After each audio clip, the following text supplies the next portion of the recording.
শিক্ষাৰ্থী ঝুমৰ বিনন্দিনী নামৰ অনুষ্ঠানটোত অংশগ্ৰহণ কৰিবলৈ ইচ্ছা প্ৰকাশ কৰি কৰ্মশালাবিলাকত অংশগ্ৰহণ কৰিছিল আৰু গুৱাহাটী সৰুসজাই ষ্টেডিয়ামলৈ তেওঁলোকে গৈছিল।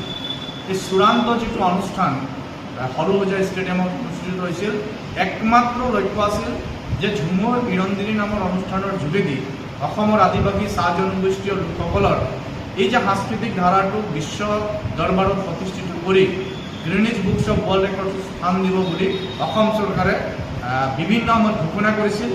আৰু এই গোটেই ঝুমৰ বিনন্দিনী অনুষ্ঠানটোৰ পৰিচালনাৰ লগত জড়িত থকা যিসকল মূল ব্যক্তি, সাজন নায়ক, মংগল নায়ক, এনেকুৱা কৰি ঝুমুৰ সম্ৰাট পদ্মশ্ৰী দুলাল মানকিৰ দৰে ব্যক্তি তাতে গোটেই পৰিচালনা যন্ত্ৰটোৰ লগত জড়িত আছিল। আৰু তেখেতসকলেও কৈছিল যে ঝুমুৰক আমি বিশ্ব ৰেকৰ্ড আৰু গ্ৰীনিজ বুকছ অফ ৱৰ্ল্ড ৰেকৰ্ডছত স্থান দিয়াৰ কাৰণে ঝুমৰ বিনন্দিনী নামৰ এই ব্যাপক এটা অনুষ্ঠান অনুষ্ঠিত কৰিবৰ কাৰণে ইতিমধ্যে যোজনা কৰিছে বুলি তেখেতসকলে বিভিন্ন সময়ত বিভিন্ন সংবাদ মাধ্যমত তেখেতে বক্তব্যৰ জৰিয়তে তেখেতসকলে প্ৰকাশ কৰিছিল। কিন্তু যোৱা দুদিন ধৰি অসমৰ বিভিন্ন সংবাদ মাধ্যমত এটা কথা প্ৰকাশ কৰিছে যে ঝুমৰ বিনন্দিনী অনুষ্ঠানটো কোনো গ্ৰীনিজ বুকছ অফ ৱৰ্ল্ড ৰেকৰ্ডছত স্থান পোৱা নাই, তেওঁলোকৰ ৱেবছাইটৰ কোনো ৰেকৰ্ডত নাই, বিশ্বৰ কোনো তেনেকুৱা ধৰণৰ এটা ৰেকৰ্ড কৰা কোনো প্ৰতিষ্ঠানৰ কোনো এটা ৱেবছাইটত নাই।